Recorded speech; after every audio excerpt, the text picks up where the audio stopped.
Welcome to another wonderful Susanna Calloway audiobook. We are excited to have you with us. Before we begin the story, please like and subscribe to our channel and share it with friends.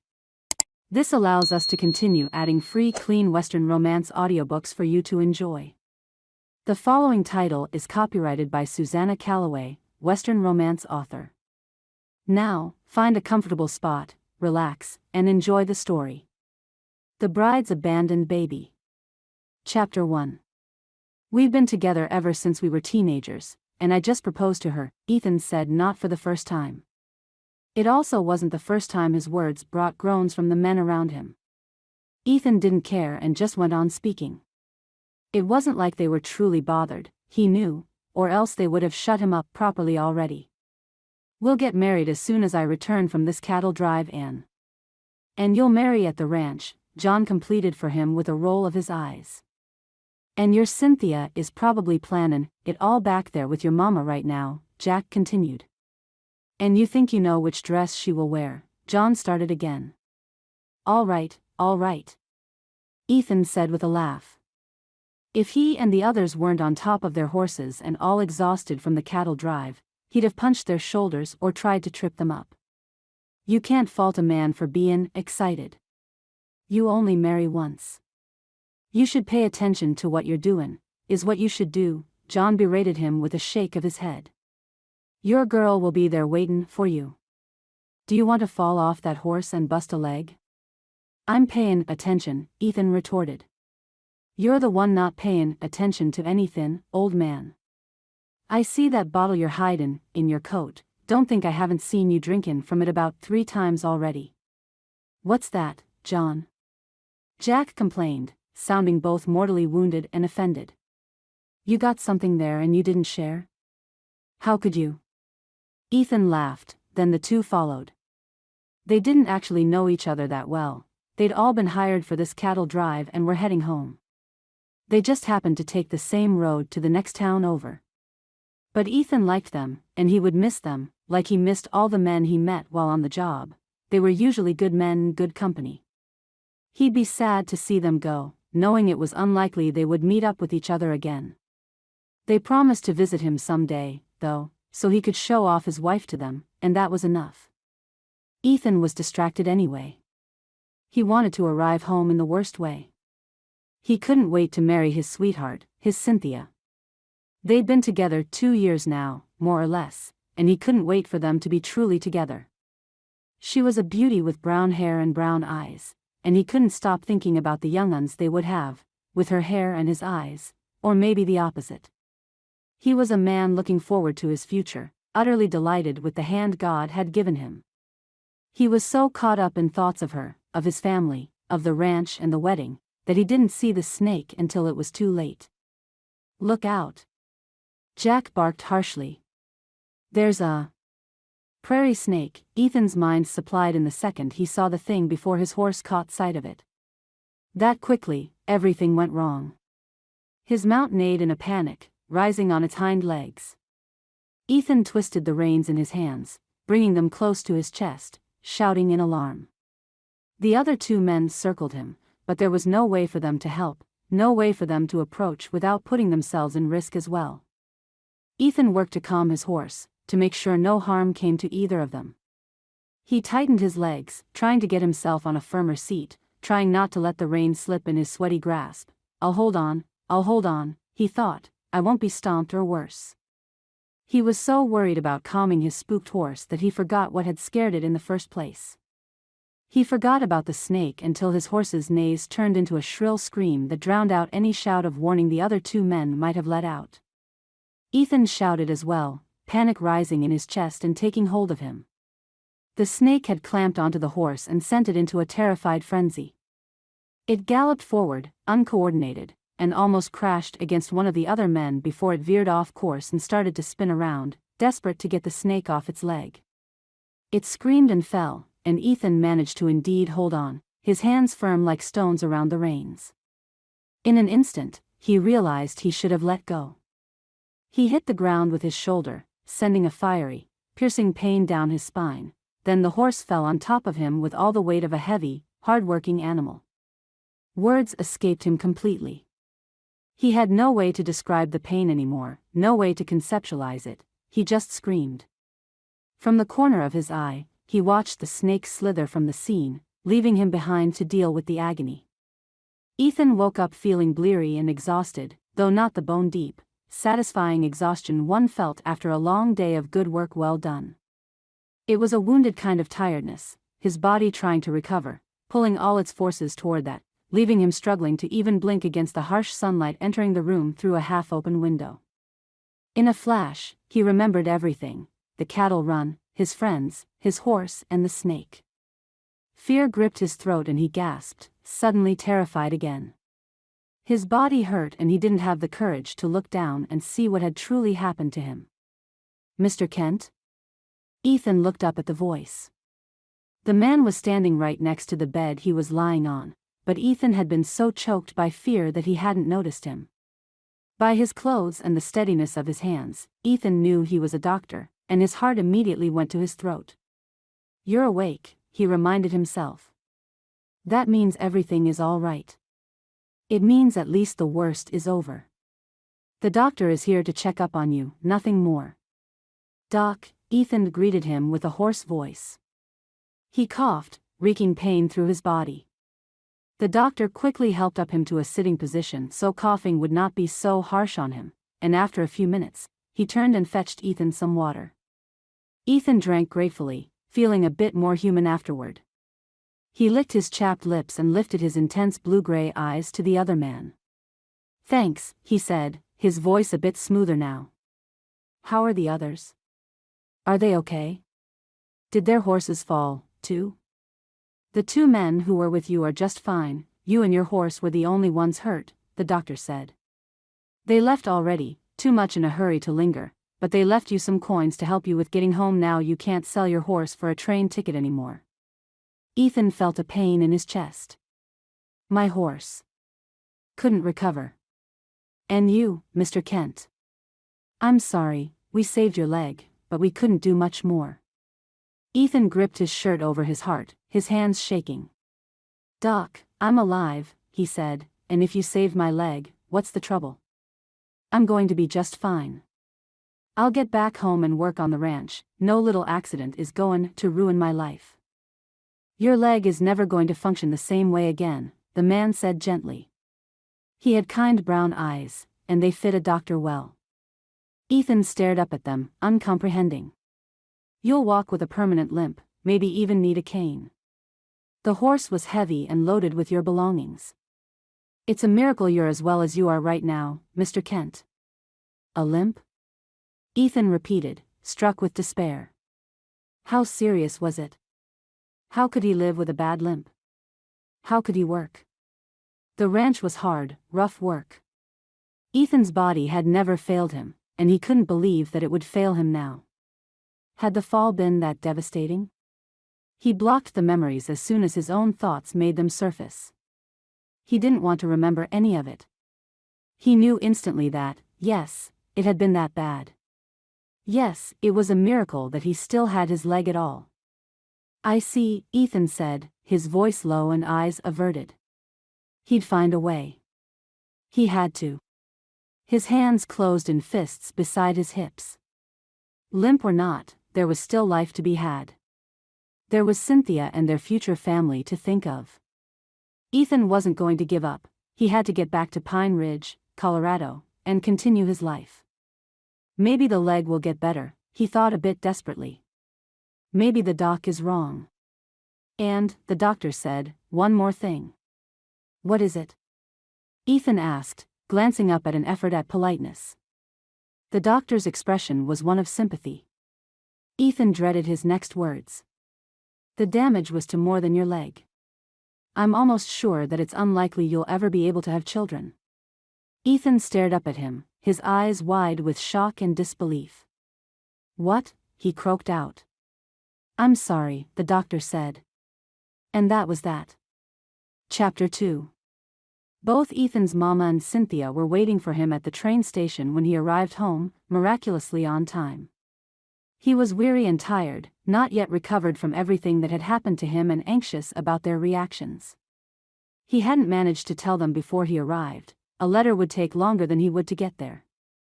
With his friend's coins and the kindness of sympathetic strangers, he managed to get help enough to get to this train on time. He left the train car with a cane to support his injured right leg, though the doc was sure that eventually he'd be able to move without it. He hoped so and prayed for it. Ethan squared his shoulders and limped into the station with a head held high, looking for his family. They'd still accept him, he knew. They'd still love him. They would manage on the ranch somehow. Life had to go on. His father had saved some money in the past months, and it'd probably be enough to get a cowhand to help them while Ethan recovered enough to resume work. As it was, he was exhausted already. His mother caught sight of him, and her face brightened with pure joy, as did Cynthia's when she turned around, though less exuberant. His Cynthia was a reserved woman, he thought, and that was fine. He still knew she was happy to see him. He grinned and started to hobble his way to their side. He averted his eyes, but still caught the beginnings of their wide-eyed, confused expressions when they saw the stiff way he was moving now, his wobble, an obvious sign that something was terribly wrong. "Cynthia," he exclaimed when he got close enough, letting his small bag of belongings fall to his feet. He wanted to rush forward, to hold her by the waist and twirl her around, but he couldn't. He settled for a tight hug and a kiss to the top of her head. Maybe later, he'd be able to dance again. He hoped he'd be recovered enough at their wedding to do it. He did the same with his mother, giving her a hug and a kiss, and received a pleased giggle from her. Obvious trouble or not, his mama was glad to see him. "Oh, my boy," she exclaimed, drawing him to arm's length so she could take a better look at him.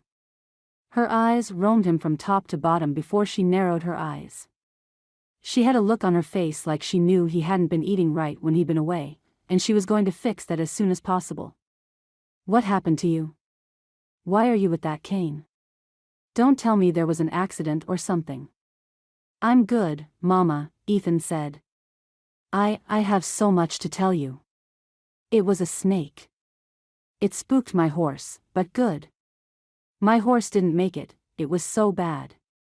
Doc said I was lucky to keep this leg at all, and that it will never be the same again." His mother sent him a horrified look, quickly drawing him into another hug, this one tighter and shakier. "Oh, Ethan. We didn't know. There was no letter. I'm lucky I managed to arrive back when I said I would," he said. "And then only because some kind folks gave me a long ride to the next town, and my friends gave me some coins. But I'm home now, and though this leg won't ever be the same, I know Pa has enough money for a cowhand, and we'll be just fine." Cynthia had been notably silent during this entire exchange. Ethan cast her a worried glance, but his mother took his attention again. She linked their arms and picked up his luggage, and though it irked him and wounded his pride to let his own poor mother carry weight for him like that, he would not deny that he was relieved. He was tired already, and more than eager to go home. He still had to tell them the worst news, that he would never have children. Maybe the doctor was wrong. He had no idea how Cynthia would react. When they started walking, he noticed Cynthia hadn't followed him.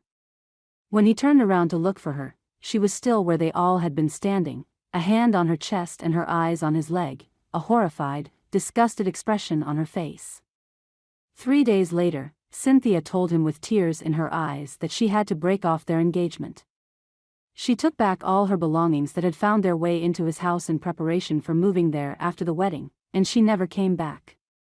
A month later, Ethan heard from some people at church that Cynthia had left Pine Ridge entirely and married a rich businessman in the East. So, it had been too much for her, after all. Ethan sat down on his bed, on the bed that by now was supposed to be theirs, and put his head in his hands. He couldn't believe Cynthia had run off to marry a businessman in the East, so far away from where they lived in Colorado. Was she so disturbed by the sight of him that she had to flee the entire area? He couldn't imagine a life away from the ranch, and he'd thought she felt the same. He lifted his head, a wounded scowl on his face. Maybe all women were like this. He sucked in his breath and shook his head. How could she? How could she have left him? They'd hardly had 2 minutes together since he'd returned. She hadn't even given him a chance. But who would want him now, anyway? Who would want a man who couldn't even walk right, who couldn't give her children, who would only get worse with age? Ethan decided then and there that he would never go after love again. Chapter 3. Audrey lay in bed and stared at the ceiling. It was unfortunately a familiar ceiling, one she had stared at many more times than she could count. The bed was familiar also, as were the clothes she was wearing and the stink in the air. It wasn't all bad, but it was hard not to loathe where she was, for it meant a chunk of money her mother had to spend on her. It meant she had gotten worse again. It meant she was stuck in bed again for however many days. Her health had taken a turn for the worse, and there she was in the clinic. She didn't remember arriving here, just a sudden dizzy spell while doing some stitching with her mother. Unbidden, her eyes filled with tears. What wouldn't she do to never come here, to never feel bad again? She envied everyone who had their full health, who never had to fear like she feared. A hand reached out and thumbed her tears away, and her mother's face swam into view. She wore a sympathetic look, and Audrey felt chilled. Something bad had happened this time, she knew just by looking at her ma's expression. "It's going to be all right," her ma said softly, patting her head. "It's going to be just fine, my Audrey, just you see." "What happened?" Audrey asked, her voice a whisper. "The good doctor will tell you." The man stepped forward. Audrey hadn't realized he was in the room, but she wasn't startled. Doc Stevens was a familiar sight to her. A usually taciturn, stoic man, he had grown softer with Audrey after the many times he had seen to her in this place. Everyone had, all the nurses and the other patients that came and went. They were all kind. "Miss Clark," he said politely, his eyes veering away from her face. "I know it's not very polite, but I'm not really that glad to see you again." She gave him a smile. "Me neither, document tell me the news." "What was it this time?" "I know something bad happened, even though I just fainted." "You would not be looking away from me if everything was all right." "I believe you need to move away from the city," he told her not for the first time, shaking his head. "This smoky air and all isn't doing you any good. Things have gone too far. And there's something else." She gulped. "What is it?" "I've been concerned about this before. The fevers you've suffered in the past. I didn't mention this, but now." "What?" she cried, her dread reaching higher than ever. "Now that you're grown, I feel obliged to tell you." He glanced at her mother and then continued. "It's unlikely you will ever be able to have children of your own." Audrey gaped at him in shock. "What?" she asked, voice faint. Out of everything that might have happened to her, she hadn't imagined that it could be something like this. How could it be that she could never have children, that she was barren? God would never do this to her. "Audrey," her mother started, but she would not listen. "Doc, please." Audrey tried lifting herself on her weak arms to sit up and try to look at him more clearly. "Why?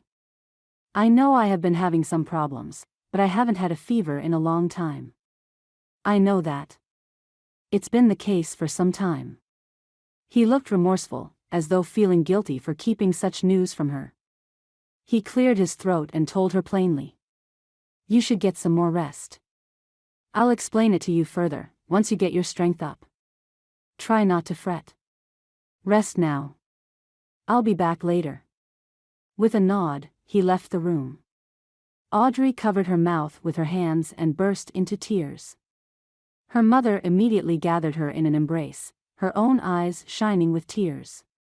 "Mama," Audrey said, distraught, "what will I do now? How will I find a husband? No one will understand. What man will want a wife who can't give him children? Oh, Mama, I'll never have my own little ones." The thought was torture to her, she who had always wanted a family, who had always hoped to find a good man who would be a kind and loving father. The chances of her finding someone who would be understanding of her circumstances were more than slim. Suddenly, her life was over before it had ever had the chance to start. She was a good, decent woman, she prayed, she worked hard. Why had this happened to her? Audrey realized she would likely spend her entire life alone. "Oh, honey," her mother soothed her as she wept. "It's going to be all right. You know God works in mysterious ways. There's a way, there's got to be. We'll pray, my girl, and you'll see. A miracle will come." "Ma, how can this be?" she cried, shaking her head. "What am I going to do?" "Calm down," her mother said firmly, shaking Audrey's shoulders. Audrey grew quieter, swallowing her sobs so she could listen to her mother. "You know everything happens for a reason." "But Mama," Audrey tried. "None of that," the older woman said, her voice gentling. "Where there's faith, there's hope, Audrey, and you know that. Didn't we survive your father's death? And your sister's? We'll survive this, too." A year later, a miracle hadn't yet come. Oh, how Audrey had prayed. She prayed every night and every morning, and her mother did as well, up to the day a fever got the best of her, and she left Audrey alone.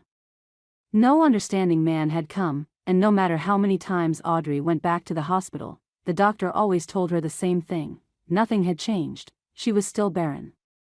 Audrey sat at the little desk in her kitchen and sewed the last button onto the shirt lying on top her lap. She rested her aching hands at the table and looked up. Her kitchen was by no means large, but it seemed so without her mother puttering around in it. Audrey was utterly alone now. She didn't really have friends, and there was no other family she could call on for support. Work at the factory was harder and harder. She didn't want to be there anyway, for she blamed the harsh conditions for her own faltering health. The doctor had told her many times that if she'd left the factory and moved away from the city, her health would have improved. The fainting spells and weakness, maybe, but nothing was going to cure her barrenness. She closed her eyes. "Please, God," she prayed, clutching the shirt in her hands. "Please give me a sign. Give me something.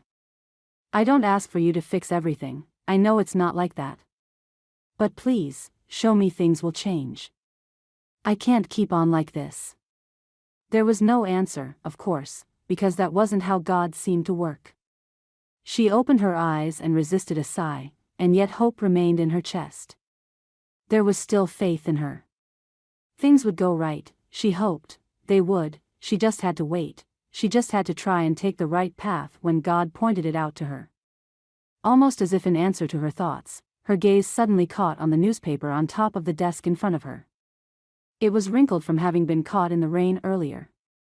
It was folded awkwardly, as if to showcase a certain part without caring for keeping the other parts aligned or readable. It was creased in such a way that the part showcasing the mail-order bride adverts was facing up and utterly impossible to ignore. She remembered another worker having handed this to her without a word. Now she understood why. She'd seen a lot of young girls at the factory go out to seek a better life in the West as mail-order brides. From what she'd heard from the other girls, the scant news they had gotten back from the brides was good. They were happy, now, there in the West, far away from home. If she placed an advert, Audrey thought suddenly, she could be upfront about being barren, and have the chance to find a man who would know about it and even choose her, knowing about it. A part of her doubted that such a man even existed. Perhaps, a widower would choose her? Who else had a reason to go after a barren woman? A man who couldn't have children either, Audrey thought suddenly, someone as tired and disappointed and as hopeless as she was, someone who would understand her entirely. Or, she caught herself wondering with a smile, perhaps a pastor who loved God too much to think about sharing that love with babes. Audrey would like to marry a pastor. What a kind, meaningful life that could be. Suddenly, where before, her future had looked bleak, she caught herself smiling and thinking about the possibilities in front of her. It seemed like there were so many. Perhaps a man would choose her who already had babies for her to take care of. Perhaps an older, kind man with an already settled life would find her, someone who still wanted to share his last years with another. Or a second or third son who didn't care about passing on the family's name, and their family could be his brother's family. Audrey would be happy as a doting aunt.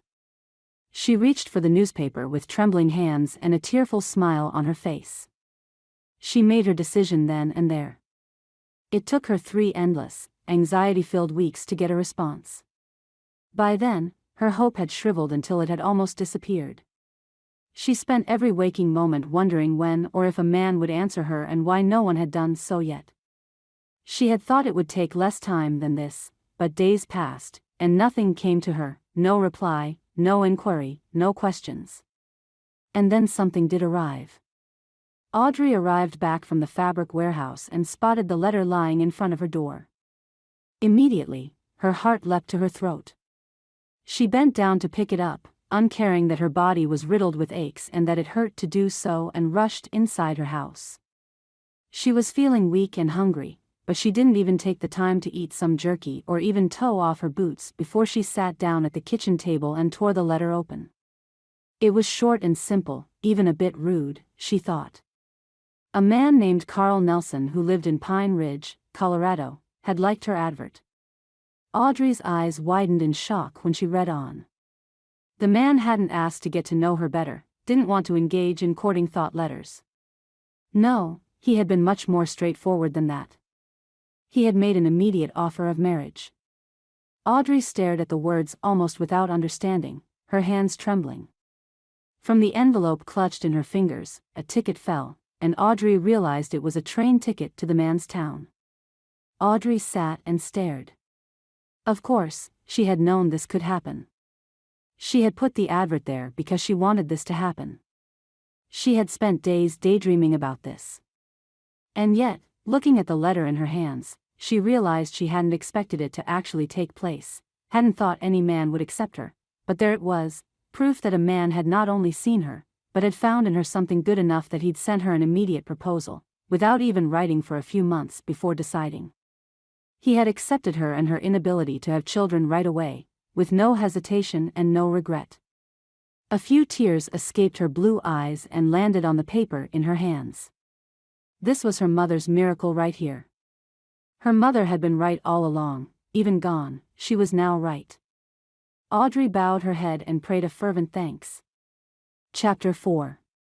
It hurt to leave Boston behind, despite the fact that Audrey had begun to resent it. This was the city she'd grown up in, the city she knew.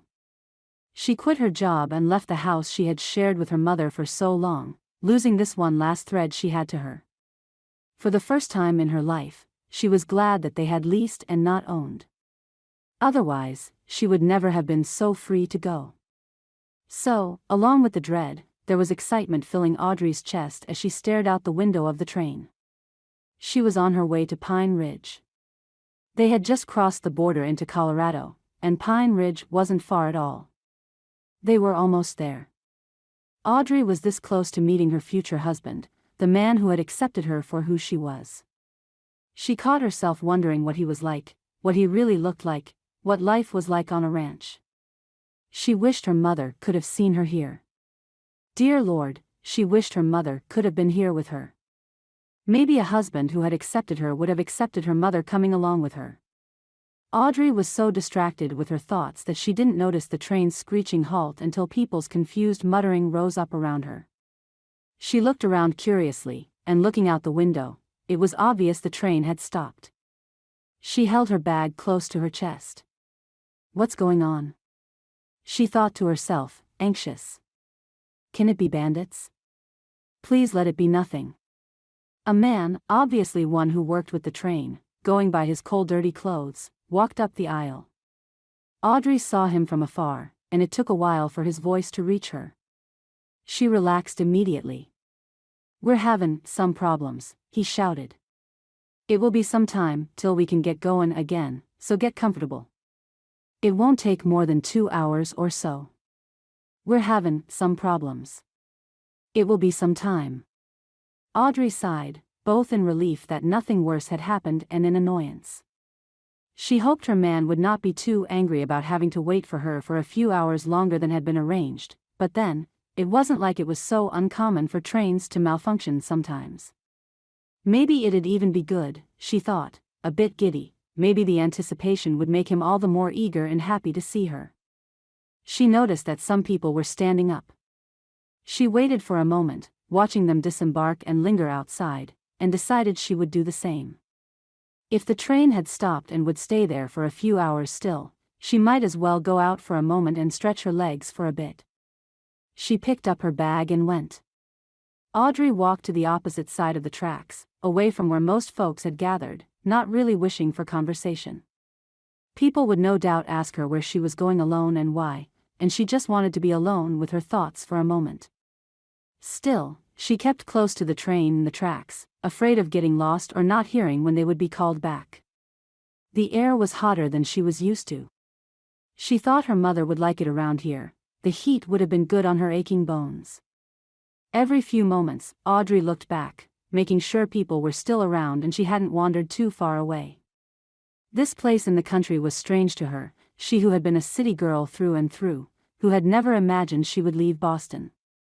She was nervous about being alone, even though she often isolated herself. A wailing cry pierced her thoughts as surely as if it had been a bullet. Audrey immediately froze, recognizing the sound of a desperate baby. The sound was distant but distinct. She blinked and looked around, wondering if a mother with a child had followed her.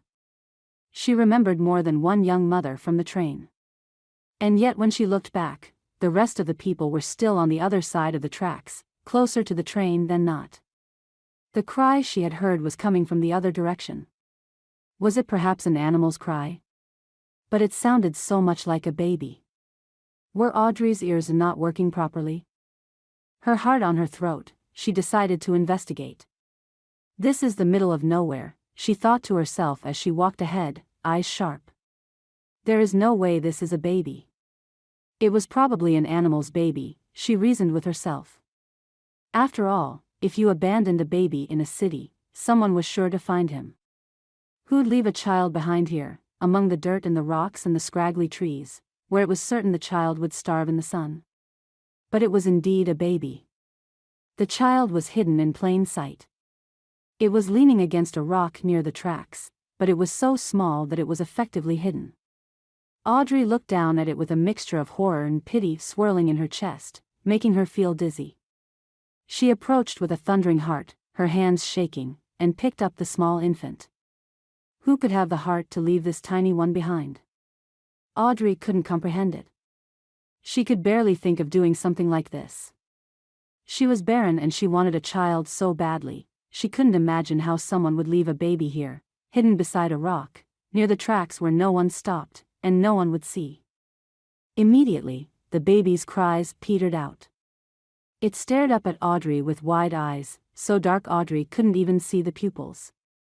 With the tan skin and the equally dark hair and the fact that it was bundled up in animal skin, this was obviously an Indian baby, one that had been ruthlessly abandoned.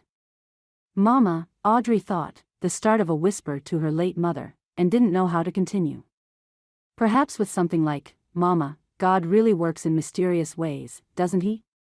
She wrapped her shawl around the baby and held it to her chest, protective and motherly. She couldn't leave it here, she couldn't even think about that. Even if she had wanted to, it felt like her arms were locked around the child tighter than any chain, like no man would be able to take it from her. She knew, suddenly and fiercely, that no one would ever separate her from it. She searched a bit longer, wondering if the mother might be there, hurt perhaps, or even worse. But her searching turned up no one. Where are you? She thought. Where are you? Finally, she realized she'd been right in the first place. This child had been abandoned. She looked down at its wide, wet dark eyes and wondered if it was a girl or a boy. She'd find out soon enough. She heard a call and quickly turned around. They weren't being called back yet, it had just been a husband calling for his wife, but suddenly the last thing Audrey wanted was to linger with this child out here. She quickly rushed to the train, careful not to jostle the baby, and boarded again. She walked to her seat and sat down carefully, minding her soreness and the baby. When she looked down again, eager to see those dark eyes once more, she saw instead that the baby had fallen into a slumber, dead asleep in her arms, its little hands closed tightly around the shawl. Poor little thing, it had to be hungry. Her heart burst with love. Chapter 5. Audrey was relieved when she finally arrived in Pine Ridge. By then, the sun was close to setting, and her legs were cramped from sitting for so long. Her arms hurt from holding up the child, but at least now she knew it was a girl. She picked up her bag and shuffled along with the others to step down from the train. While she was beyond eager to meet her fiancé, she knew that she had to get this child something to eat quickly. She followed the others to the main hall of the station and looked around, her eyes wide, searching for Carl Nelson, the man who had answered her advert. She found him quickly enough, to her great relief, after only a few moments of tired searching. He was holding up a plaque with her name. She made her way to him. He was a tall man, and she was surprised to see the amount of gray in his hair and the lines around his face. He was clearly much older than she had thought he would be, at least some 20 years older than her. She realized suddenly that his answer hadn't said anything about his age or his appearance. "Mr. Nelson," Audrey said, suddenly unsure and a bit shy. She held her baby closer to her chest, almost as a shield, then felt guilty for it. "Miss Clark?" he asked. At her nod he seemed satisfied, and he looked pleased with her beauty if nothing else. He looked good smiling, Audrey told herself. Older than she'd thought or not, Carl could still be a good man. He had picked her out of many mail-order brides he could have chosen, she reminded herself firmly. He made to pick up her bag for her, then froze when he saw the child in her arms. "Is that a savage child?" he asked, taking a step back. She gaped at the disgust in his face. I found her by the train tracks, near the border," she explained, her arms tightening around the sleeping babe. "She's not mine, but I couldn't leave her. She would have died if no one had picked her up. She's so small, and I know she's hungry." He seemed mollified by the fact that the child wasn't actually hers, that she had just found it. He leaned forward to pick up her bag after all, sending the baby one last disgusted look. "That's fine, then," he said gruffly. "We'll leave it at the church's door or something and head home. Come on, let's go." Audrey stared up at him, uncomprehending. I'm not leaving her," she said. "I found her. I can't just abandon her like that. I have to take care of her now.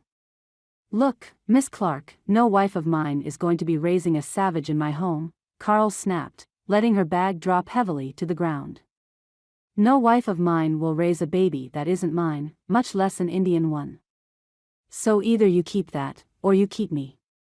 Audrey took a step back, then another, suddenly afraid of this strange man. It was obvious, suddenly, frighteningly, that although this man had chosen her, he denied her every chance to get to know him so she could properly choose him. She hadn't. She hadn't chosen this man. This stranger. She had chosen her baby. "I will never abandon her," Audrey said, her voice firm. If God had put this child in her path, she wasn't about to leave the child to someone else. She would not abandon her again, leave her to chance. As an Indian, Audrey knew that the baby would not have the best chances of being adopted by a good family.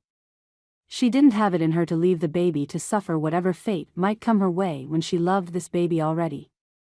No. Mr. Carl Nelson was not going to stand in her way. "All right," the man bellowed, obviously angry. "Do what you want."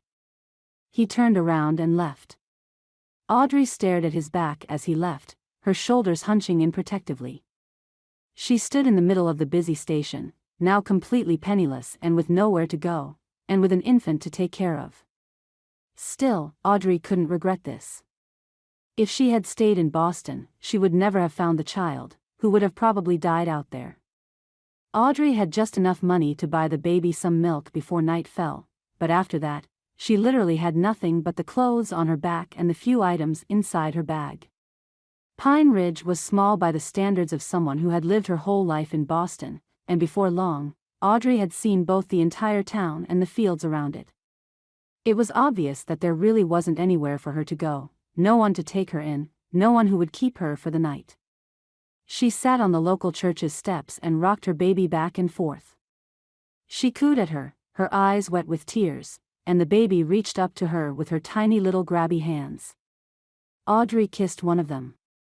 "Don't worry," she crooned. Have faith, baby, it will be all right. God works in mysterious ways, and a miracle will come soon. You're already a miracle, little girl. You are. It will be all right. God is with us tonight. It was only after she had said the words that she realized she had parroted what her own mother had told her a year before. Back on that fateful day she realized she would never be a mother. Now she was here with a babe on her lap. Tears sprang to her eyes. Oh, if only her mother were here. The woman would certainly know what to do. She would have a plan already, she would have found them shelter, she would not be sitting on the steps of this church like a beggar. Girl, came a low, worried voice, interrupting Audrey's train of thought. Audrey looked up. The woman was utterly beautiful, her graying hair up in a bun and her hands rough, but her eyes a blue-gray that beckoned attention. She reminded Audrey of her own mother, and there was just something in the look this woman was sending her. It was as if she had been summoned by Audrey's thoughts of her ma. Hello, Audrey said in a low voice. It's far too late for you to be sittin' there with a babe, the woman said, gentle but chiding. I'm Maggie Kent. Who are you and what are you doing here? I'm Audrey Clark, Audrey said. I just got here today. I answered a mail-order bride advert, Mrs. Kent, but the man didn't want me anymore after he saw this baby. I found the child near the train tracks. I couldn't leave her. Mrs. Kent, please, I can't leave her. You and this little one won't be safe if you stay out here, Maggie exclaimed. She sat down beside Audrey and wound an arm around her shoulders, protectively. I live in a ranch on the outskirts of town, girl. Come with me and you can stay as long as you need to, all right? Tears welled up on Audrey's eyes. Mrs. Kent. You stay as long as you need to, Maggie repeated firmly, using her hold on Audrey to help her up. You gotta plan your next move, girl, but you can't do that while starving on the streets. Come with me, I was about to head home. There's warm soup for dinner and a bed for you to rest on. There's even an old cradle for your baby. All right? Thank you, Audrey said, tears sliding down her cheek, relief almost choking her, so strong it was. The ranch was big. That was Audrey's first thought when they exited the wagon and walked inside the house. The house was also big, and Audrey felt immediately at home. Maggie was an angel sent to her, she was sure. The woman had to have brought Audrey to her home with that kind smile on her face and not a lick of judgment in her expression. My husband passed away some months ago, Maggie said quietly, herding Audrey to the Davenport. So, it's just me and my son Ethan working on the ranch right now. I have a daughter, you see, but she's married and off with her husband, so there's an extra room. You can stay in it. All right, Audrey said softly. I have some milk for this babe, Maggie exclaimed suddenly, as if she had just remembered. Just wait a minute. She returned soon with milk and a very large bottle. I'm sorry. The only bottle I could find was one that we used with a baby goat who was orphaned. I cleaned it real good, though. It'll have to do. Audrey passed the baby over so Maggie could feed her. Audrey was glad. She was absolutely filled with relief at the fact that she would have helped with the baby, at least for a little while.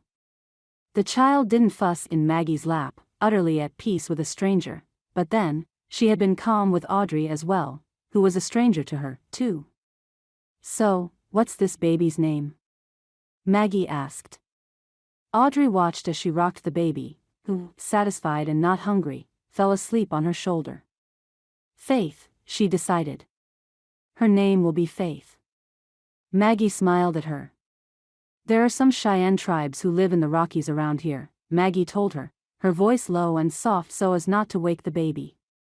This one was probably abandoned or disowned because of an affair or because she's mixed, there's no way to know for sure, but it was probably something like that. I wondered, Audrey murmured, running her fingers gently through the baby's thick black hair.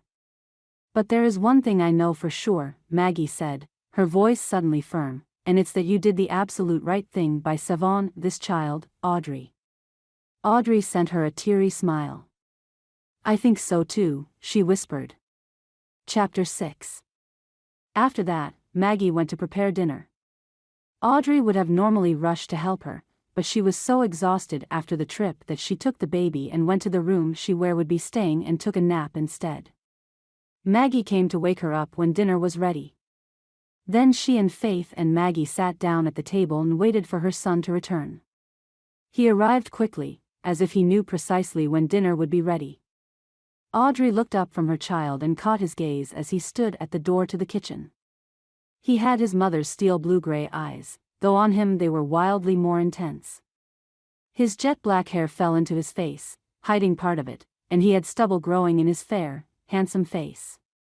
Audrey's heart stuttered in her chest. He glanced at her, then his eyes veered away. Audrey thought she recognized embarrassment in his expression, but what could a strong, young, handsome man like him have to be embarrassed about? He walked into the house, his eyes veering away from her, and she immediately understood why. The man had a marked limp. "Ethan, there you are," Maggie said, happy to see her son. "Come, sit down. The stew looks very good, and we were waitin' for you." "Hello, Ma," he said in a low voice, glancing at Audrey again. He sat down stiffly. "This is Audrey.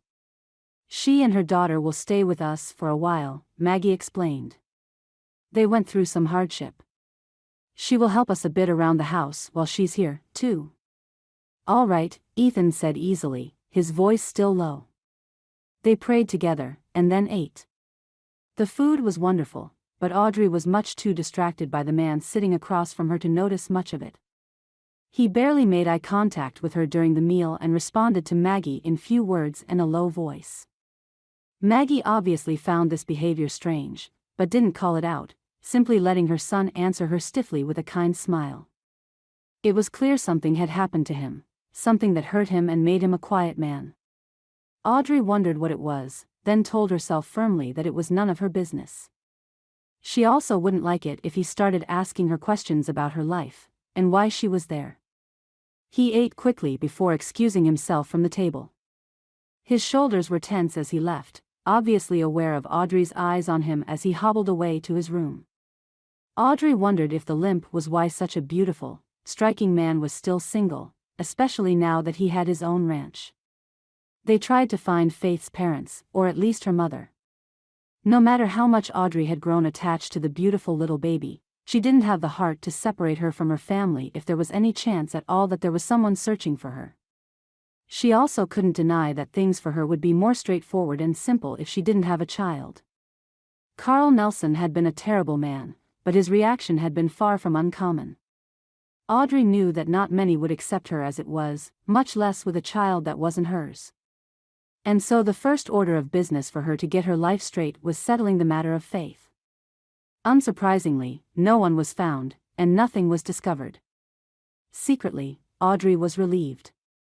Though it would be easier for her without Faith, she had already grown to love the child. But in fairness, she knew they had to search thoroughly. Maggie helped her, and even distant Ethan lent a hand. Together, they asked around, showing them the baby and the animal skin she had been wrapped in, even going as far as visiting the other ranches and nearby towns. After a week of searching, Maggie put her hand on Audrey's shoulder and shook her head. They'd only found dead ends, and if anyone had been looking for Faith, they surely would have stumbled upon them already. In her heart, Audrey already thought of herself as Faith's mother, and she had named her. God really had put her on her path. God had answered her and her mother's prayers and given her that which she had wanted more than anything, a baby.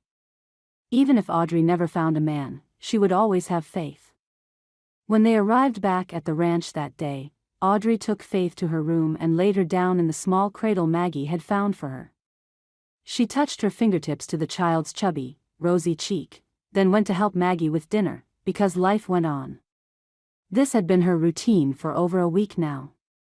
The kitchen was as familiar to her as her own in Boston had been, and Maggie was a wonderful woman. Audrey delighted in helping her and making her life easier. It was the least she could do for the woman who had basically saved her life. Audrey felt so well and welcome here. Maggie was wonderful with little Faith, too, just like a grandmother should be. "It's time to stop overthinking all this," Audrey told herself as she peeled potatoes for Maggie. You're here now and that's it. You can't deny that you'd really rather be here than back in Boston. You've been happier in this 1 week than you've been since your mother died. If Audrey was going to accept that she was going to stay at this ranch longer, she was going to have to start pulling more weight. She would help Maggie more, the woman deserved it. As does Ethan, Audrey thought suddenly.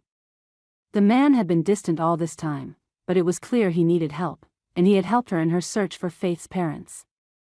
The ranch was his, Audrey was staying in his home. He deserved all the help she could give.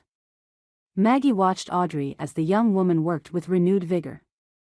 It was obvious to her that Audrey had a secret of her own, something that made her so anxious about her situation, something that made her come out west to marry a man without hesitation. But it wasn't the time to pry. Maggie was a mother. She knew how to wait, and she trusted the girl besides. She knew Audrey's secret wasn't anything that would put her or her son in danger. She was glad Audrey was here with them, and gladder still to have her help when her lower back pain returned with a vengeance. She groaned, putting a hand on her back, and Audrey quickly gave up on her potatoes to come to her and ask what was wrong. Nothing, girl, just some lower back pain, Maggie said with a groan. I was going to work in the vegetable garden after workin' on lunch, but can you do that for me? I've never gardened before, Audrey said, a bit hesitant, but then she straightened up. But I will learn. Of course, I'll help you, Maggie, don't you worry. Good girl, Maggie said with a smile. There's a lot of work to do, I've been neglecting it for some time now. But you'll like it, I think. Ethan tended the horses and watched, half hidden behind them, as Audrey worked in his mother's vegetable garden. It had been a bit more than a week now since the woman had arrived at the ranch and Ethan hadn't spoken much to her. Truthfully, he was too ashamed of himself, too self-conscious of his leg and the lack of strength in his wounded body to approach the woman. After what had happened with Cynthia, Ethan had sworn off love, sworn off all women. He'd be content on the ranch with his mother, and that was that. But he couldn't deny, much as he tried, that Audrey Clark was absolutely beautiful. Her long, strawberry blonde hair shone brightly under the sun, and her blue eyes sparkled with joy any time he saw her smiling. Her porcelain skin was already reddening in the sun, turning a charming pink. Maybe he should lend her his hat. He shook his head. He couldn't let his mind drift down that path again. He was shaken from his thoughts by a cry of pain and was halfway to Audrey before he realized he had moved, limp and all. She looked up at him when he approached and smiled awkwardly, as if embarrassed to have hurt herself, her shoulders hunched in and her expression pinched. Let me see, he said quietly. Audrey gave him her hand. She had cut it while mishandling the garden shears, he thought. The cut was deep and would need tending. He squeezed her shoulder softly. It's okay, he said. If it needs stitches, Ma can do that for you. She's got a steady hand. People said she could have been a doctor if she were a man. So, don't you worry.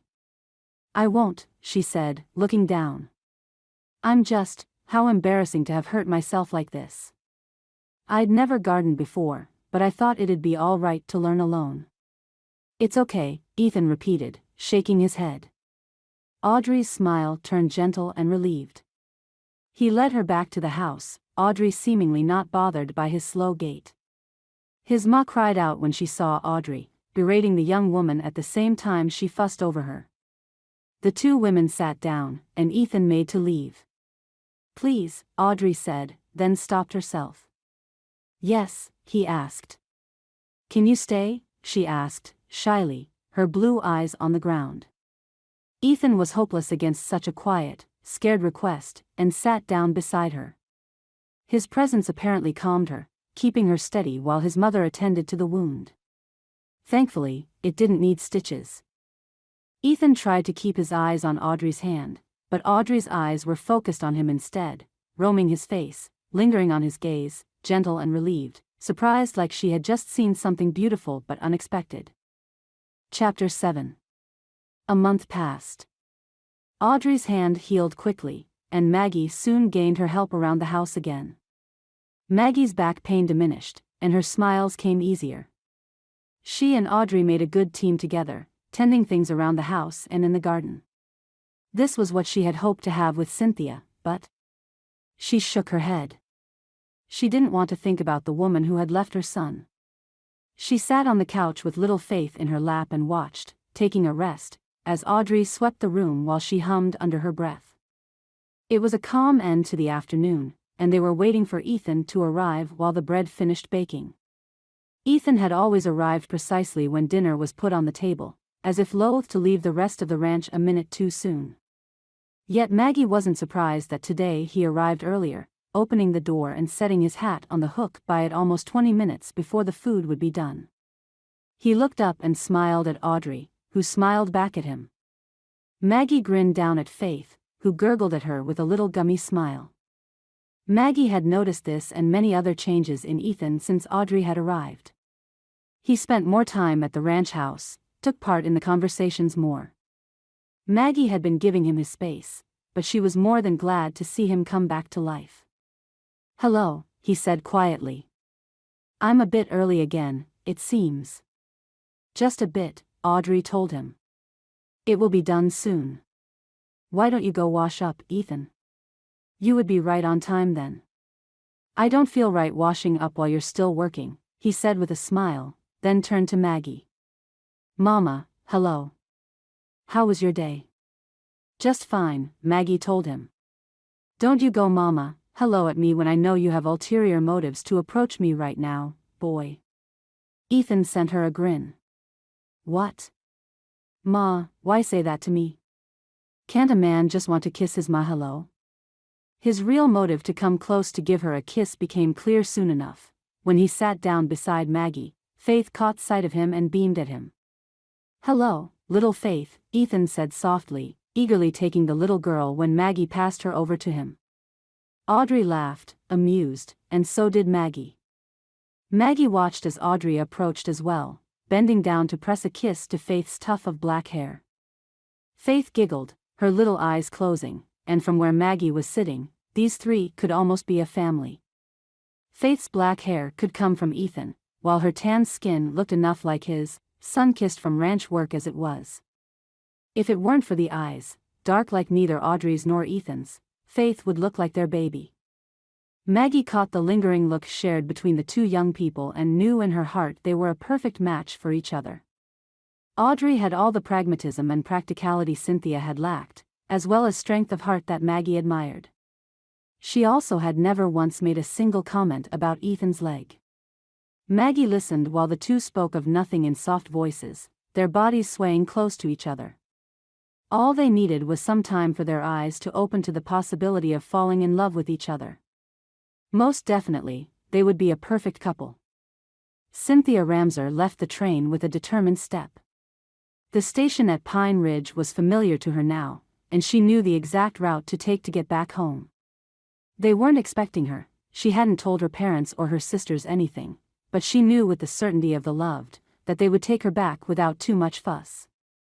Her stay in the East with her husband Eric had been a short one. He had been rich, but a little over a year after they married, he'd had to file for bankruptcy.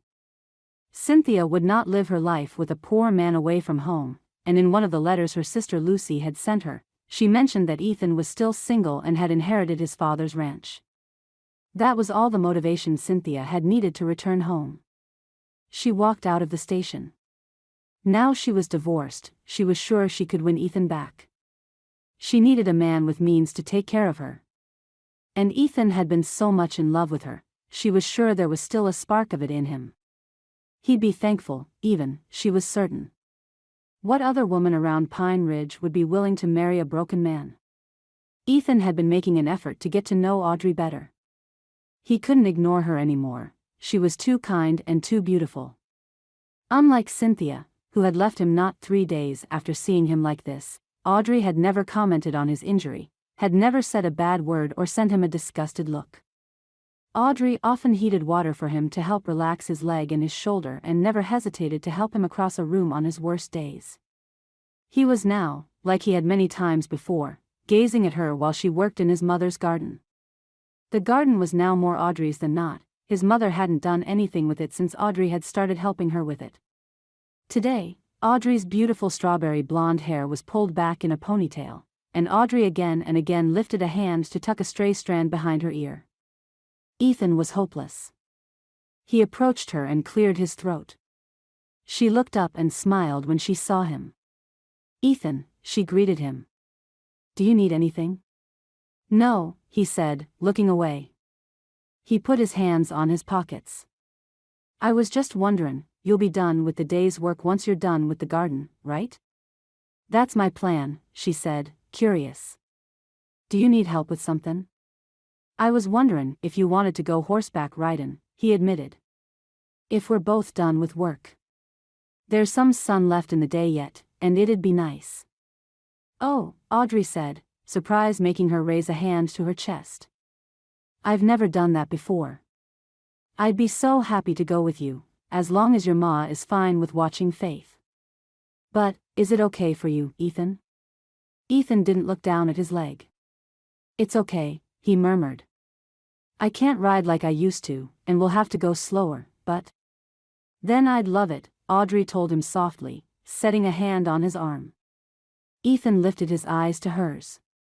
"I'll teach you the basics, Audrey, and I know you'll do just fine." Chapter 8. Ethan and Audrey went horseback riding together every afternoon that week. He finished work faster and she prepared dinner earlier, and they managed to steal a few minutes for each other, enjoying each other's company like Ethan had thought he never would enjoy anyone's company again. Audrey didn't mind that Ethan couldn't go fast. She didn't complain when they had to stop because of him. She didn't seem to care that sometimes she had to support him as he limped his way into the house. She had been a fast learner and could now ride circles around him. She was an angel.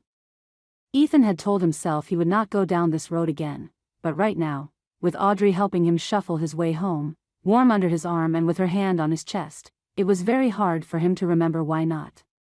"I'll heat some water so you can bathe when we get inside," she murmured as they walked. "It will help your leg and your shoulder, and I'll ask Maggie to make that tea to help as well.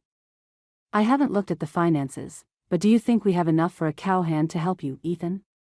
You mentioned getting one some time ago." "We do," Ethan admitted. "I was going to hire someone, but I ended up never doing it." "You've been doing this to yourself for a year?" "Ethan," she chided. He laughed softly. "We'll look into later, all right?" "All right," she said. "But don't think I'm going to be all right with this for long. This isn't good for you. What will we do if you fall ill?" "I'm not going to fall ill," he reassured her. "I haven't yet, and it's been a year, right?" "Right," she said a bit relieved. Ethan could hardly take his eyes from her. After Cynthia, he thought it'd be impossible, but it was time to move on. A part of him still longed for the woman who had been his sweetheart, but another part of his heart grew warm at the thought of having something more with Audrey. Life can be good, he thought. Likely, even better. A week passed, and Ethan's resolve hardened. Dinner that day had been wonderful, the women had made him his favorite, and it left him feeling warm and hopeful. He lingered at the table after Audrey stood up, as uncharacteristic as that was. He could see his mother looking curiously at him. Usually, he would have followed Audrey back to the kitchen and kept up the conversation. But right now, he was glad that Audrey was out of earshot. "Ma," Ethan said before his mother could stand up as well. "I need to tell you something." She raised her eyebrow, leaning forward toward him. "Yes, what is it, boy?" she asked.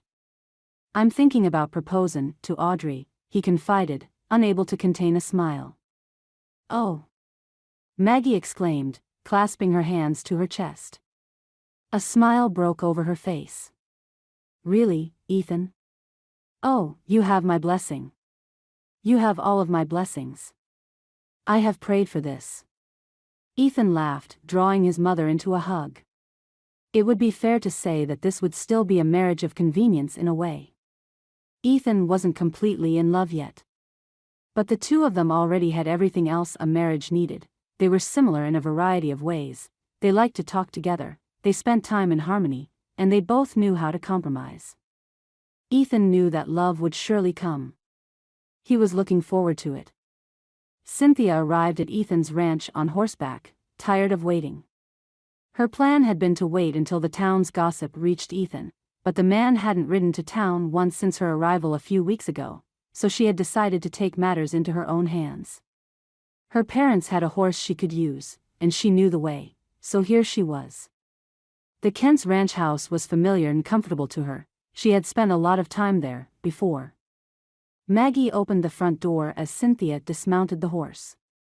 The older woman seemed surprised and wary, and Cynthia sent her a sweet smile, brushing her brown braid to her back. "Maggie," she greeted. "It's been so long." "Yes, it's been very long," Maggie said, looking her up and down. Her eyes narrowed. "I'd heard you were back in town but didn't really believe it. Where's your husband?" Cynthia held back a wince at the last word. It was clear Maggie resented her for leaving Ethan, but what else could Cynthia have done after seeing what had happened to Ethan?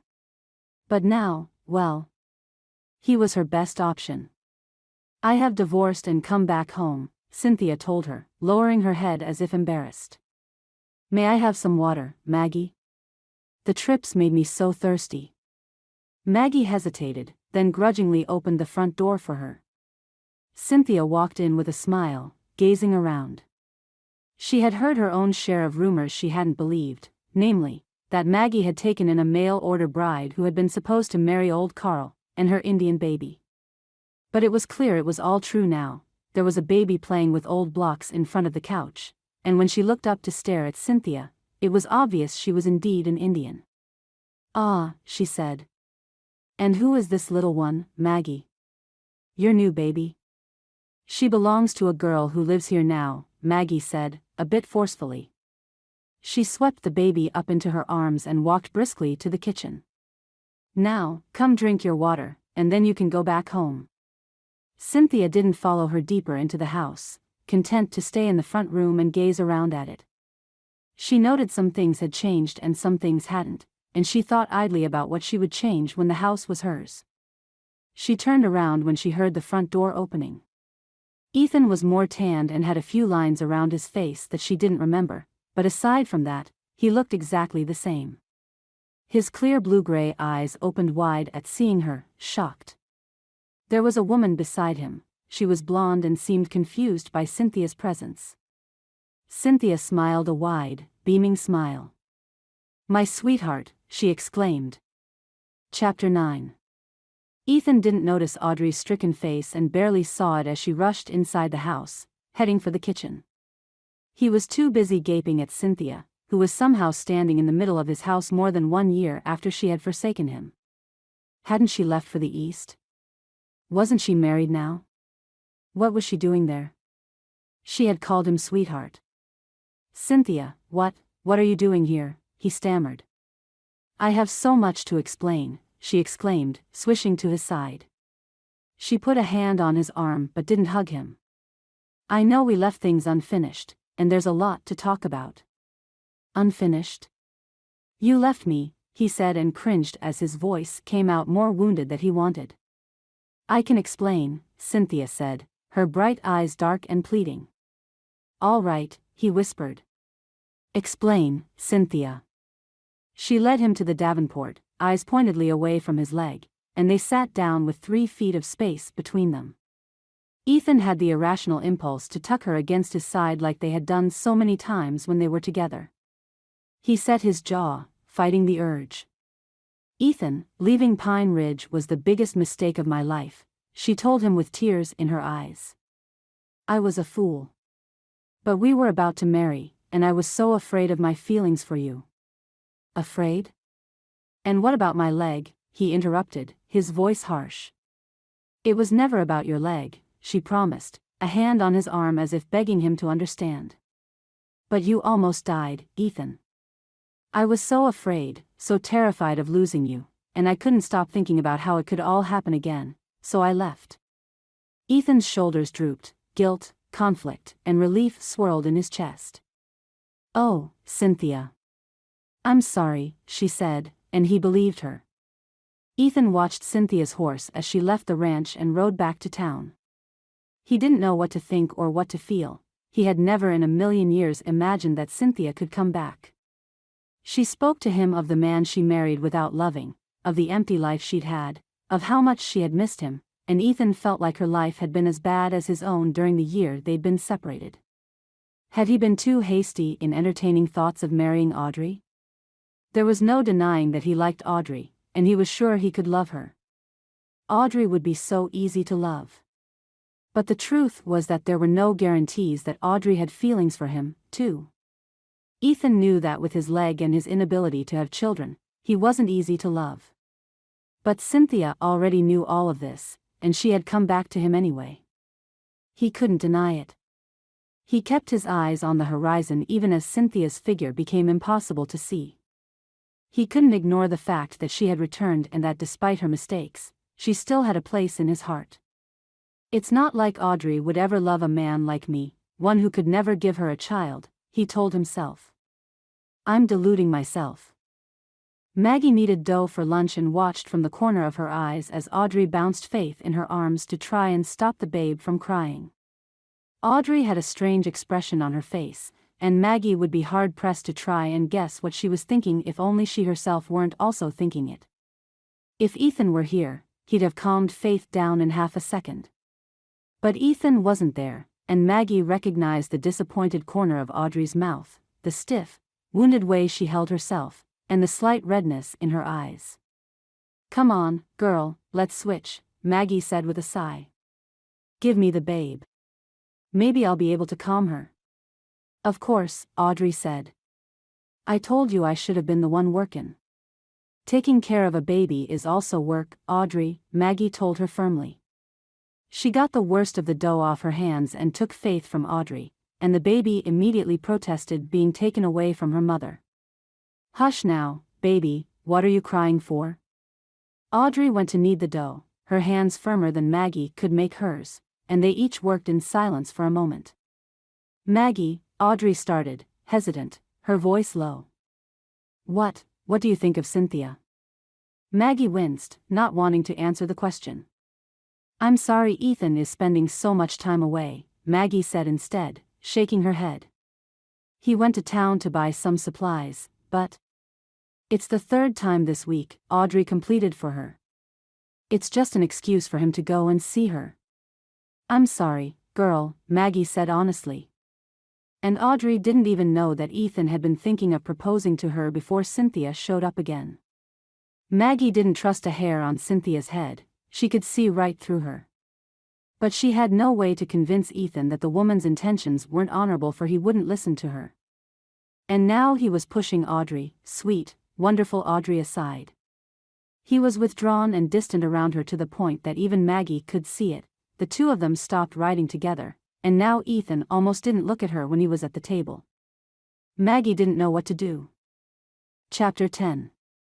Audrey rode out to town on horseback. She was going to pick up some clothes from people she'd met at the church the last time she had gone there. They had shirts that needed mending and Audrey was glad for the money, and so it worked out. She had extra time now that she had gotten used to freeing time for riding with Ethan, which she wasn't doing anymore.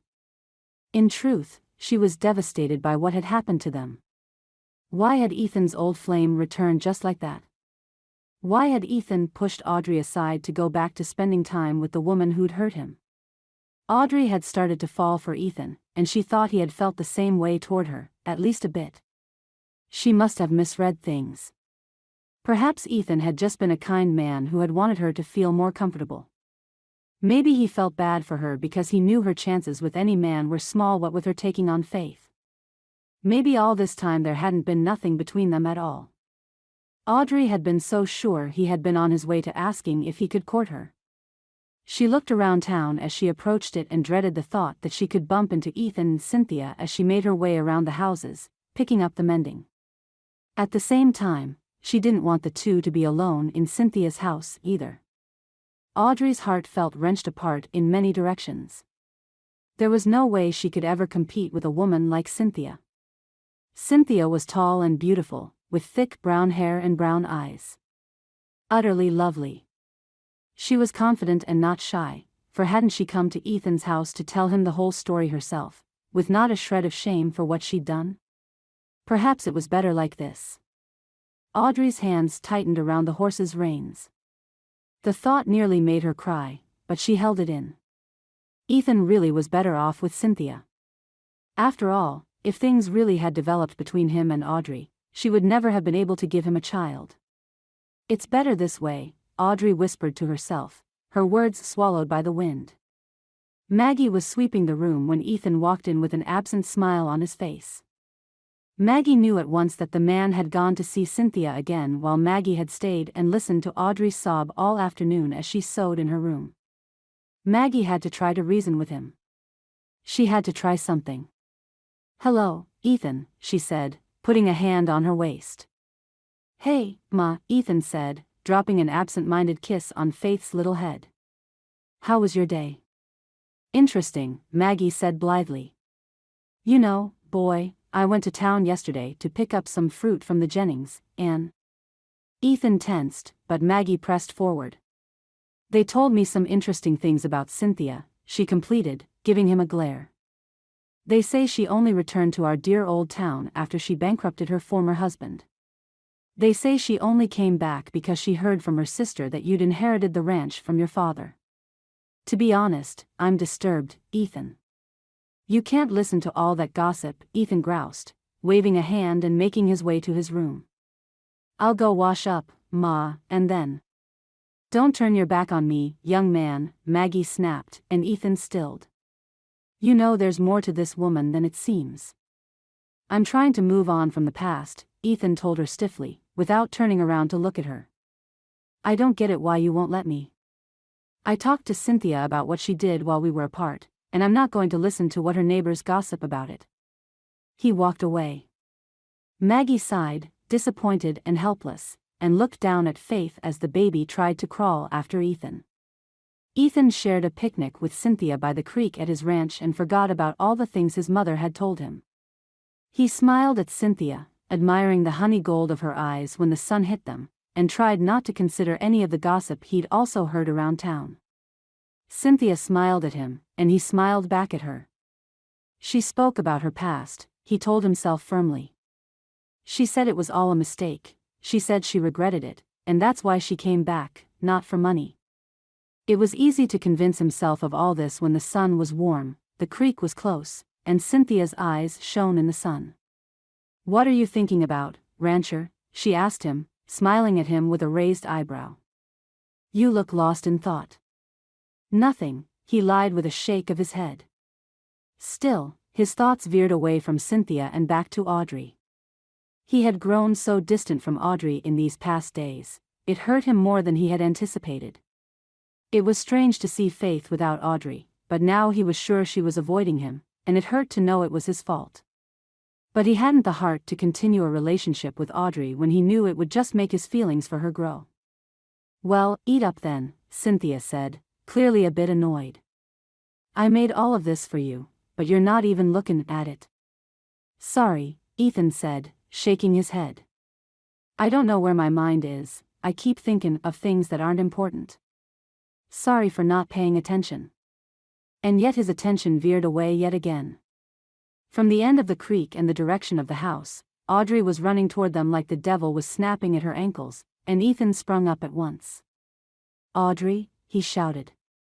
"What's wrong?" When she got closer, it was clear that her eyes were filled with tears. "Ethan, please," she said. Chapter 11. "Audrey, tell me. What is it?" Ethan cried, his eyes wide with worry. He gripped at her arms with strong hands. "What's wrong? Tell me, is it my mother? Or, oh, no. Audrey, is Faith all right?" Audrey caught her breath. "Faith's had a fever all afternoon, and I don't know what to do," she told him, putting her face in her hands. "I'm so sorry. I didn't want to interrupt you, but I don't know what to do. She won't stop crying and the fever won't go down. Maggie would know what to do, but she hasn't returned from going to town yet, and, please, Ethan. I've never had to care for anyone sick. I'm afraid I'll make her worse." "Calm down, don't worry," he said, and his voice was so sure and firm that Audrey found herself calming down at once, blinking her wide, terrified eyes at him. "We'll head back, and I'll help. I'll get the baby's fever down. Audrey. And we can send for the doc if we need to. Don't worry about a thing, all right? I'm here now." "All right," Audrey whispered. She gave Ethan a wobbly smile and he smiled back, wide and true, and Audrey realized this was the closest they had been in days. Cynthia cleared her throat. Ethan sprung back from Audrey and rubbed the back of his neck, but Audrey didn't really pay attention. She was too worried about her daughter.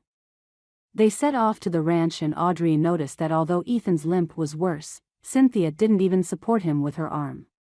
That felt strange to her. Surely the woman would feel the need to help Ethan? Audrey herself had done it so frequently, before. But now, she didn't have the courage to try anymore. Let Cynthia see if Ethan needed help or not. Ethan changed Faith's clothes, rocked her in his arms, and pressed a cold damp cloth to her forehead. He made a poultice and applied it to her little chest. Little by little, while Audrey made tea for a silent, stony Cynthia, he managed to bring the baby's fever down. It felt like a miracle in and of itself. Audrey wept, glad and relieved, when he came to tell her, thinking that God had sent her many miracles in her life, yet this one had been the best by far. Cynthia drank her tea and glared at Audrey. Ethan had just passed by to tell them that the Indian child was better. Audrey had burst into tears. She was now sipping her tea and dabbing a handkerchief at her eyes. She had sat next to Cynthia, and Cynthia seethed with annoyance. When Ethan had passed by, he hadn't even looked her in the face. As if this baby were more important to him than she was. Audrey had interrupted their picnic and didn't even appear sorry about it, and worst of all, neither did Ethan. It was obvious to Cynthia from the way that Audrey looked at Ethan that she had feelings for him, and the last thing Cynthia wanted was for this woman to somehow steal her man and destroy all of her plans. It was enough that the two of them had spent time alone before Cynthia had arrived. She didn't want them together at all anymore. It was too much, too risky. Especially since it was obvious by the way Ethan looked at that woman that he had feelings for her, too.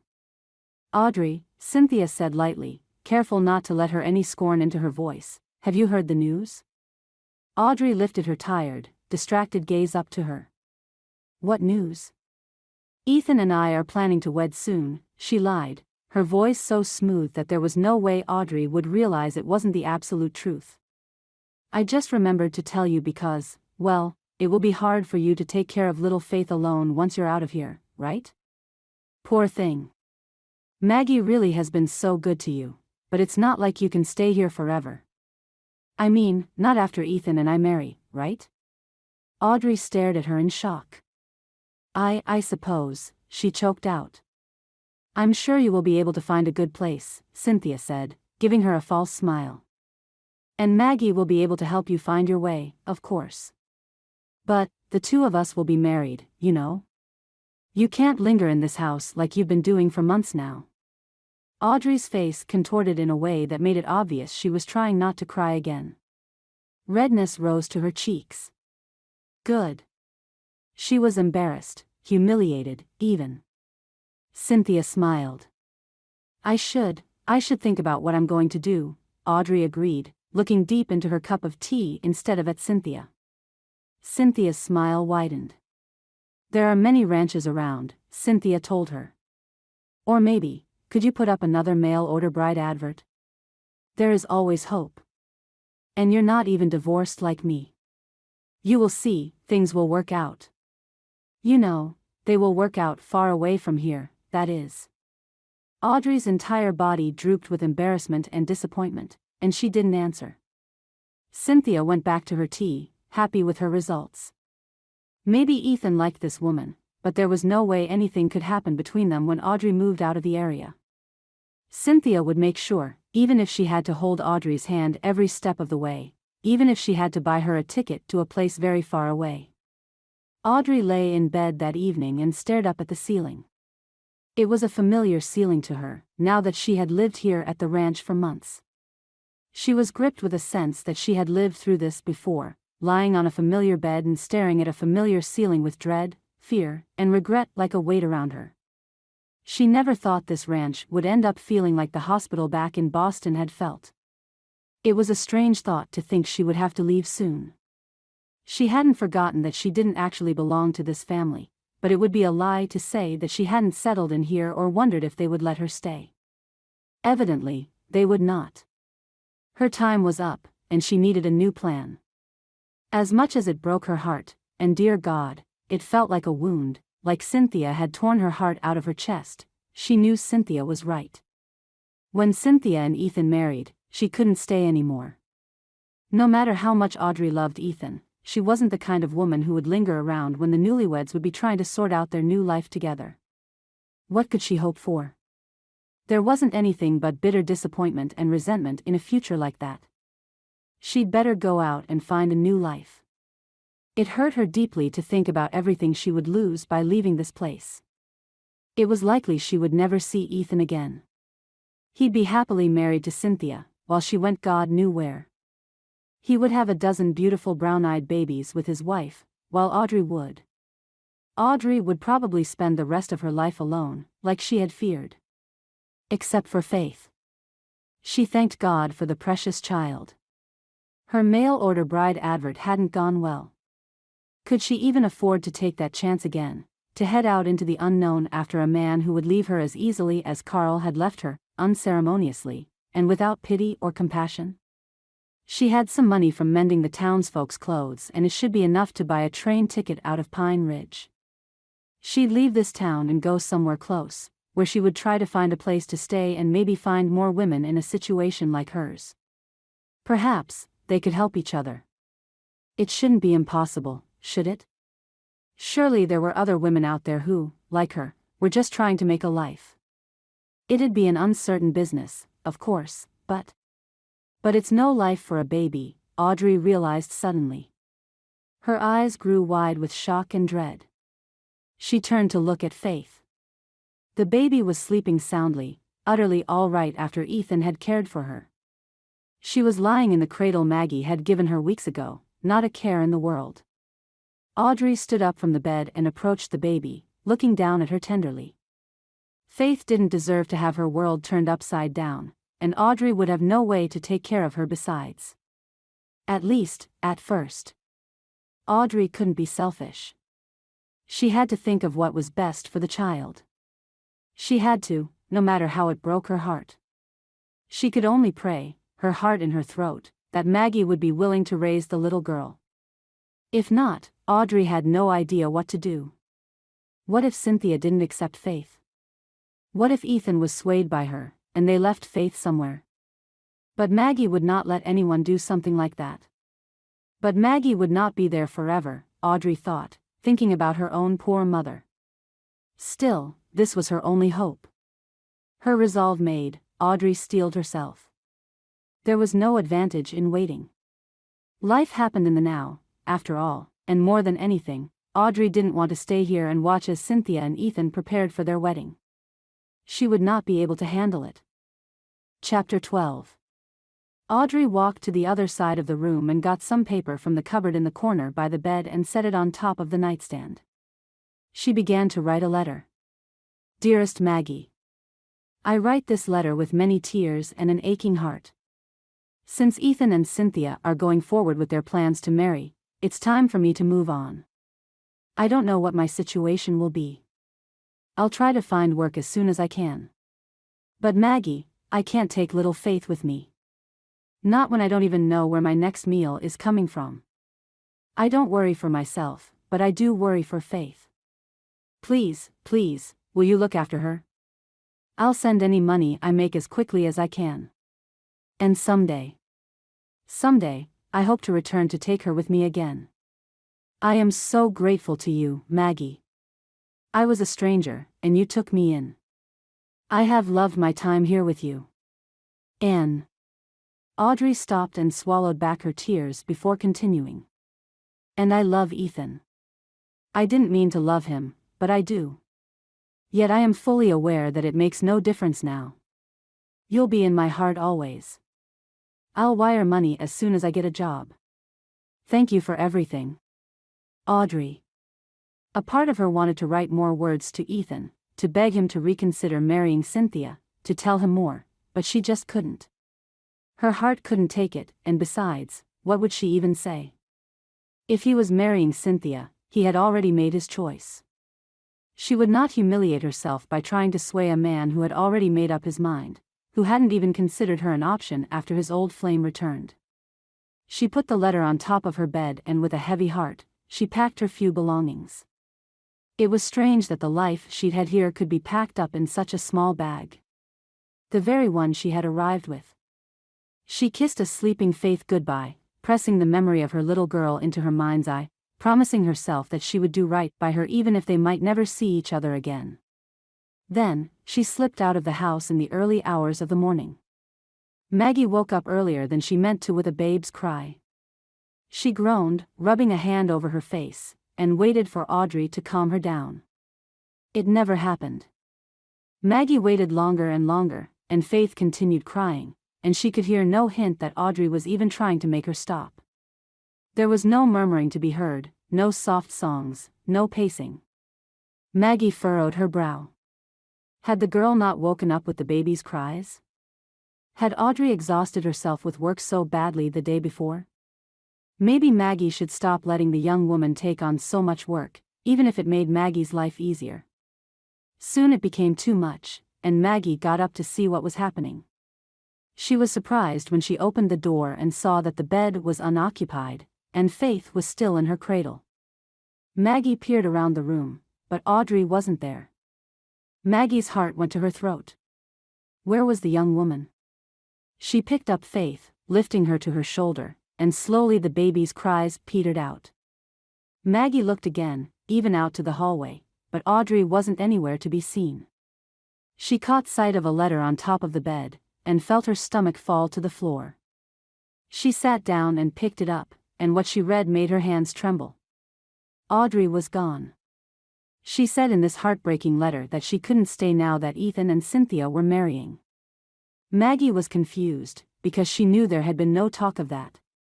She knew her son, and he would come talk it over with her, confide in her if he was thinking of it, just like he had indeed done when he had been thinking of asking for Audrey's hand. And yet, Audrey seemed absolutely convinced this marriage was going forward. In the letter, she begged Maggie to take care of Faith as if Maggie would not have done so with no questions asked, and in a heartbeat. Maggie lifted a hand to cover her mouth, and Faith, sensing her sorrow, burst into tears again. "Ethan!" Maggie shouted. "Ethan, come here." Ethan helped Cynthia down from the horse and frowned at his mother, worried and confused. He'd just returned after fetching Cynthia in town and he was tired, as was Cynthia. He regretted promising Cynthia that he'd fetch her so early, but she'd insisted, saying that she wanted very much to cook his family breakfast and surprise them. But what could his mother want now, before the sun was barely up? She burst out of the house with a crying Faith in her arms and a wrinkled letter in her hands. Ethan's eyebrows furrowed down in worry, and he was tired enough that it took him a moment to process the sight. "Ethan, Audrey has left," his mother wailed. "Read this." Ethan felt his heart freeze in his chest. Audrey has left? He thought, shocked and betrayed. Wait? What right did he have to feel betrayed? He shook his head to clear his thoughts, crossing his arms. Who was he to say anything if Audrey wanted to leave? He caught sight of Cynthia's victorious look and felt his eyebrows furrow even further. He couldn't think of anything Cynthia had to feel victorious about, unless she had something to do with Audrey leaving. He took the letter from his mother and read it. "Marriage," he exclaimed, turning around to stare at Cynthia. "Cynthia, did you tell Audrey we were going to marry? We haven't spoken about marriage. Why would you do this?" Cynthia winced, but didn't back down. "What was I supposed to do, sit by while she distracted you? I'm here for a reason, you know." Ethan's breath came quickly. "What reason?" he asked, his voice low and dangerous. He knew there was something strange with Cynthia's words, an edge of something more. Suddenly, he felt very awake. Cynthia was presuming an awful lot. She couldn't wave his worries away so easily now, not when Audrey had simply gotten up before the sun had risen and left. And she had gone without taking Faith with her. It must have broken her heart. "I love you," Cynthia said quickly, but it was too late. He didn't believe her. How could he? She seemed to be lying quite a lot lately. Especially to Audrey. Cynthia probably didn't love him at all. He suddenly remembered all the rumors he'd heard in town, the ones he'd so carefully ignored. So, they're true. Ethan breathed out, feeling defeated. The things they were saying in town. "You really did just come back from my ranch. You don't care a fig about me. You have lied to me all along." Cynthia flinched. "It's not like that, Ethan. I love you. Are you going to believe everyone in town but not me? You said you didn't believe all that gossip. What's changed?" "Nothing, I tell you. I love you." "Why else would you lie to Audrey?" he snapped, his hands closing in fists. Everything became painfully clear. He was a fool. A blind fool. "You weren't worried about her distracting me, you were worried about her making me see the truth, like my mother has been trying to make me see all this time. Oh, dear, dear God, I've been a fool, and now Audrey's gone." He'd been such an idiot. Audrey was the one who loved him, and now she had left him because of his own stupidity. Cynthia didn't care about him at all. How could he have been so blind? Audrey was the one who had been kind, who had stood by him, who had helped him when he needed it. Suddenly, he realized that not once had Cynthia helped him walk like Audrey had done without a word, as easy as breathing, as if Ethan's leg were nothing more than a normal part of life. Audrey was sweet. And brave and good and kind. How in the world had he gotten so off track? "I can't believe you did this," he said. He shook his head and without another word, he left them standing there. He had to go, and go quickly.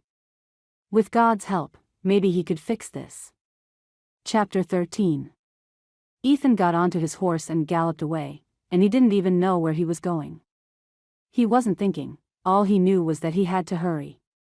He was too angry and too guilty to think about anything except how much of an idiot he had been all these months. He had been so waylaid by the fact that Cynthia had returned to town that he didn't realize Audrey was the one he loved. The thought that she was leaving, that she had left, was a bitter taste in his mouth and a rock in his stomach. Days and days had passed since the last time he had truly spoken to her. How could he have let this happen? How could he have missed the fact that Cynthia was devious and scheming? And now, she had chased away the woman he truly loved. Audrey was gone to who knew where, and the West was too large for him to search alone, much less on horseback. Maybe, a small part of his mind piped up while he galloped, maybe Audrey's train hasn't taken off yet. Surely, she was planning to leave by train. He yanked up on the reins, his horse complaining about the abruptness of his move. Ethan breathed hard, his hands so tight around the reins that his knuckles were white. His heart pounded in his chest. Maybe Audrey hasn't left yet, he thought again, and his heart filled with something pure and cleansing that he recognized as hope. He kicked his horse's flanks and started galloping again, turning around to where he knew the train station lay. He could see the tracks in the distance, and the blurred shadow of an approaching train. There's a chance, he thought, and it was a chant in his mind.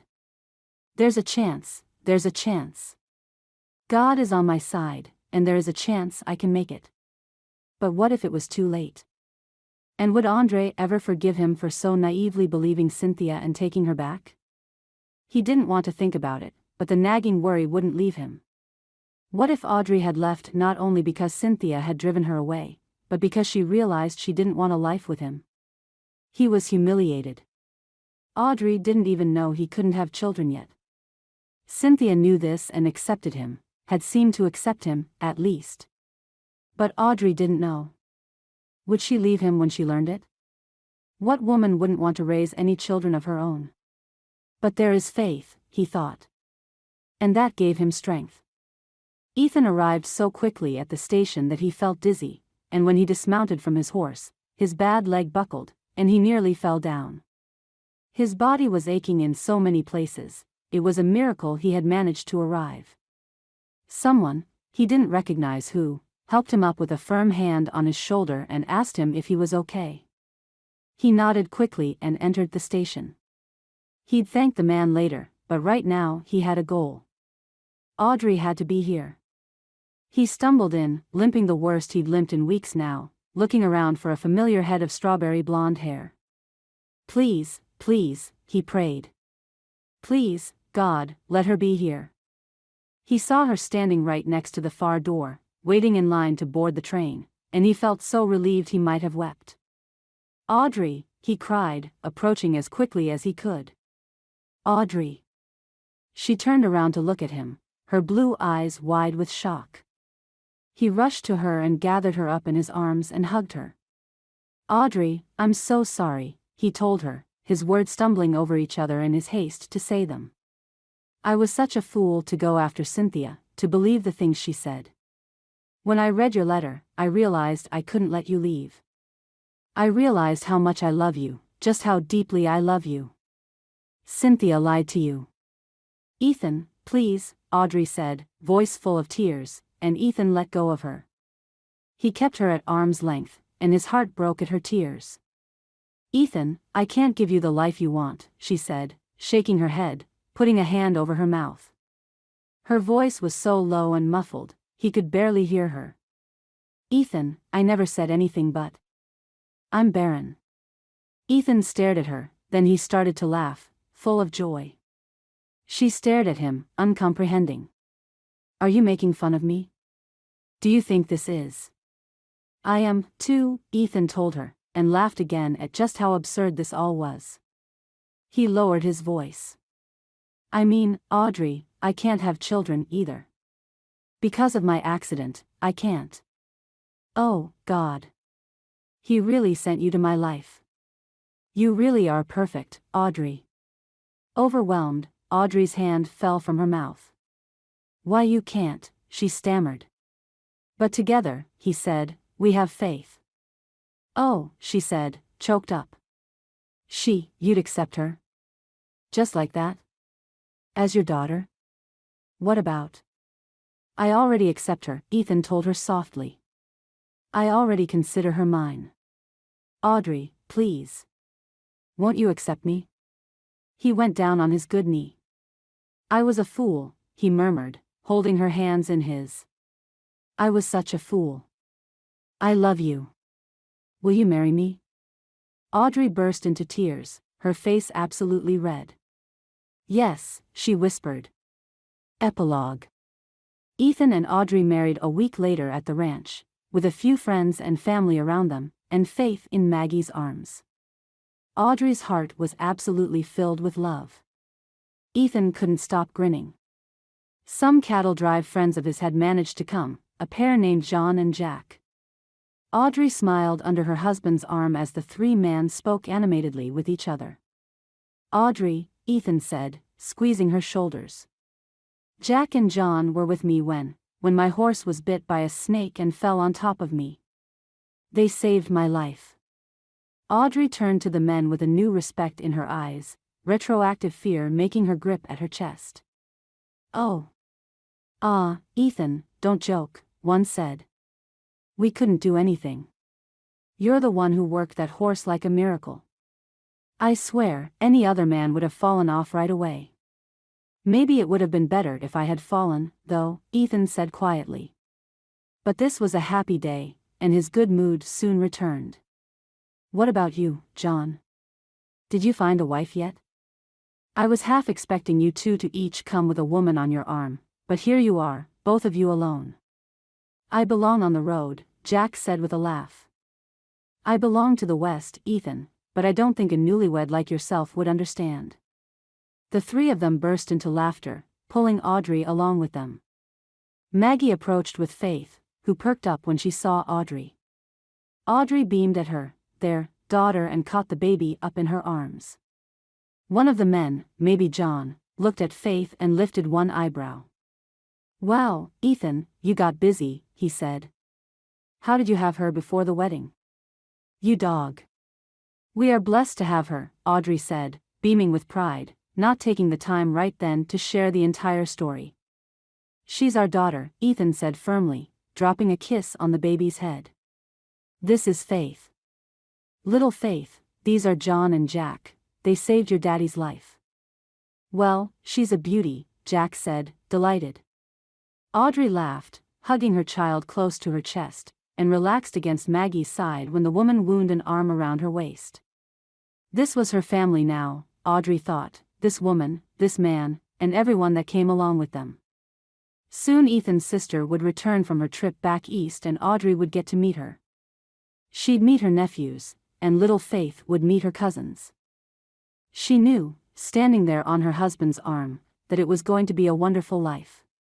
She closed her eyes, just for an instant, and sent up a prayer of thanks. The end. Thank you for listening to this heartwarming story by Susanna Calloway. You can be assured that all her books are clean and wholesome. To find other romances by Susanna Calloway, as well as the other authors at Tika House Publishing, visit www.tikahousepublishing.com. Remember to hit like and subscribe, and we will see you in the next Susanna Calloway Western romance.